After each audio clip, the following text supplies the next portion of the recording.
I'm Greg Gilbert, Superintendent of Schools, Santo ISD, and want to talk to you a little bit about the bond proposal that the Board of Trustees will be presenting to taxpayers on November the 7th. And this morning, have our high school ag teacher, Rodney Pugh. Many of you know Rodney, probably one of the best 5 ag teachers in the state of Texas, runs a great program, a balanced program. But I thought I'd bring Rodney in, and this is what I told him.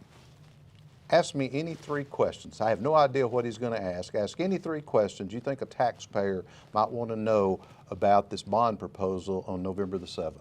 So Rodney Pugh, don't stump me too hard. Well, thank you for having me. I think the number one question that any taxpayer would be asking is, how is this going to hit our pocketbook? So what do you see on taxes? It is the longest conversation of any year we've ever had because of what the legislature did. And coming out of this legislative session this summer, the legislators took some dramatic steps to lower the impact of taxes on the taxpayer. And 2 things they've done. Number one, we're going to see our tax rate compress about 15 to 16 cents. So we're going to go from a 94-cent tax rate to 78 cents. That's pretty profound. And then on November the 7th, taxpayers are going to have an opportunity to move the homestead exemption from $40,000 to $100,000. What that does is if you have a $150,000 home, it's almost going to cut your tax bill to Santo in half. So for example, if you were paying near $1,500 per year, it's going to cut it to almost $750. The way that you can kind of educate yourself is go on the Santo ISD website, look at the bond feature on there, and there's a tax calculator that will show you what's happening to the tax rate. Now, if this bond issue passes, then there will be INS pennies stacked on top of that lessened tax rate. But what it does is it creates some capacity in there where there's less burden with this new taxing, how it affects the taxpayer. I'd encourage you to look at that tax calculator, run your household value through it.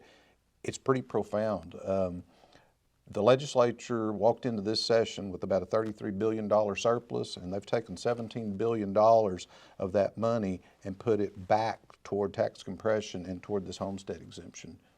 So I think that's the way I would respond to that, and I think there's some good information on the website. Okay. Mm-hmm. What addition? I mean, I know that I've seen some of the pictures, but exactly how many classrooms, and why do we need a new gymnasium? Ooh, great question. That would be a question that a lot of taxpayers. It's a great question. Our current gymnasium was built in 1978, and it served us extremely well. We did a facelift on it in about 2004, and what the key reason is that we need to look at a multi-purpose gymnasium is we've outgrown all of our dressing areas. We're maxed out. We don't have enough space for kids, but that's not the key piece. The key piece is the current gymnasium that we have, we want to repurpose it into a cafetorium. Right now, our current cafeteria for the entire district is way, way too small.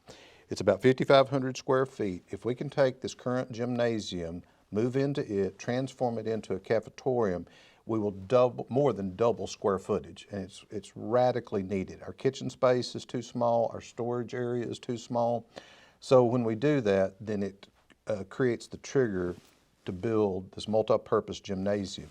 And in this gymnasium, it would have 2 courts, it would have dressing areas, coaches areas, all of those type things, and we would use it for volleyball games, basketball, graduation. So it would be our largest facility in Santo, and we've just kind of outgrown this current gymnasium. But if you go on the website, you can see how it all ties together. We want to build a secondary academic wing that would look very much like the one we currently have. It would be built out of the same architecture, using the same products, and it would just be another wing coming off the south. And then that academic hallway would tie into the new gymnasium. Kind of go across the playground. We will reconfigure our playground so kids don't lose any space out there. We just change the shape of it. But one of the things that I love about this concept is what it does to security and safety. A student during the academic day would rarely have to go outside moving any place on in our school district. Right now, as kids leave the high school academic area, they have to go outside to your ag classroom.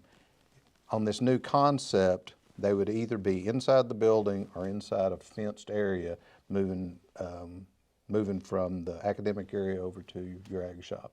So a lot of good improvement there. When was that, the cafeteria that we have now, when was it built?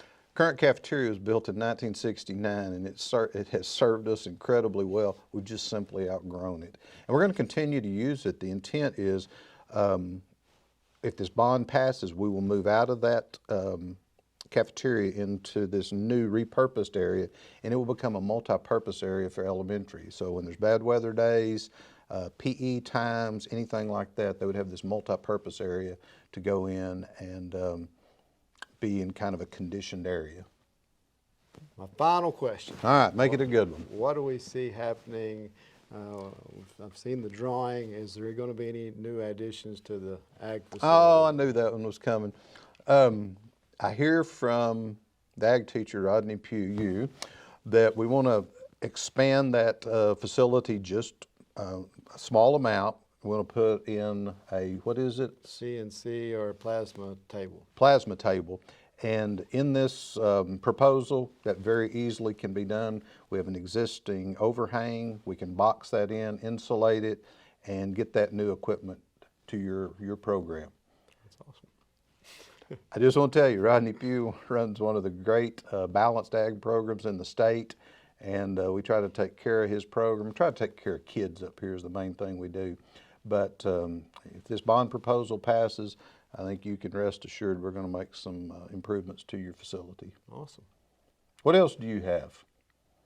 I don't know what else I have. All right, I want to tell taxpayers that early voting starts on October the 23rd, and the actual voting day is November the 7th. And I would encourage you to look at the Santo ISD website, lots of good information there. Run that tax rate calculator and see how it affects your taxes.